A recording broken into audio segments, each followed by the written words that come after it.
I don't think anybody can feel any worse than I do about all of the death and destruction that's so needless.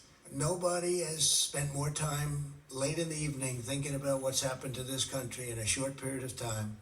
But at the same time, we have to get our country open again.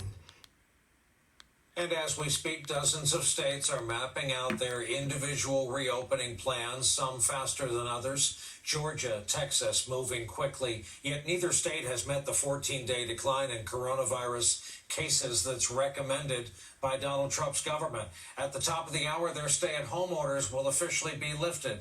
Back with us again tonight, the veteran journalist and author Howell Raines, one of our MSNBC contributors, happens to be former executive editor of the New York Times. And Hal, I'd like to begin with a dramatic reading with something our mutual friend Peter Baker has written tonight, a reminder that great writing still resides in your old shop. And I quote, "Empathy has never been considered one of Mr. Trump's political assets. He views public displays of sadness as weakness and has made a point of stressing resolve, even at the risk of overlooking the deep pain afflicting so much of the country. His favorite words in televised appearances of recent weeks are powerful and strong. He talks of incredible days ahead without dwelling on the miserable days of now. He plans fireworks while Americans plan funerals." Howell Raines, over to you.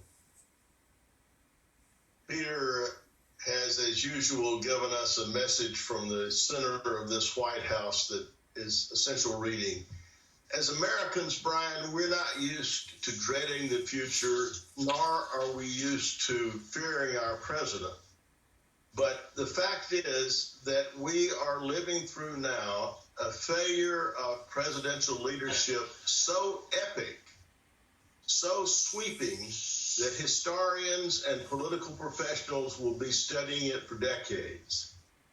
The brightest spot that I see is that the polls that have come to the fore in the last week show that the American people have figured it out. They understand the incapacity of this man, and they understand, as Peter Baker pointed out, that he's not going to change. Now, the Washington Post did a really good survey of those polls, and they didn't predict, but they showed that the electorate is on track to possibly giving Mr. Trump's opponent an electoral count of 352, which would be a huge landslide, and I think a justified repudiation of what we're being forced to live through. And indeed, a reality that will force thousands of us not to see the end of this year. And I have to believe there's a cumulative impact that's taking root now, even among Trump constituencies in states like Wisconsin and Pennsylvania, where I spend part of the year and where Trump is really in a slide.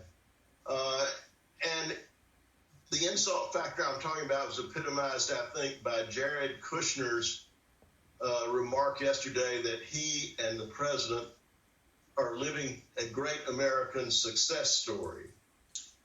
This is a young man so callow and so lacking in competence for his job that he would not have gotten even a junior position in the Reagan White House or the Clinton White House or the Obama White House.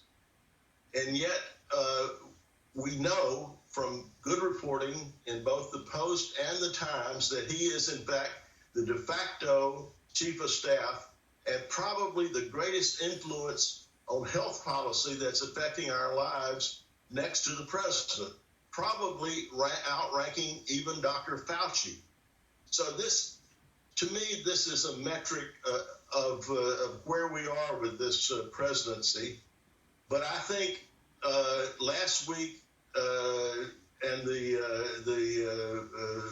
rambling about disinfectants and this rash of polls that have sent President Trump into a raging tailspin have marked a turning point. I would be very surprised if this presidency can get back on track. That is exactly why we wanted to hear from you tonight. Howell Raines, thank you very much. As always, when you join our broadcast. Coming up for us, more on how much this pandemic has changed the political landscape of our country and for this president.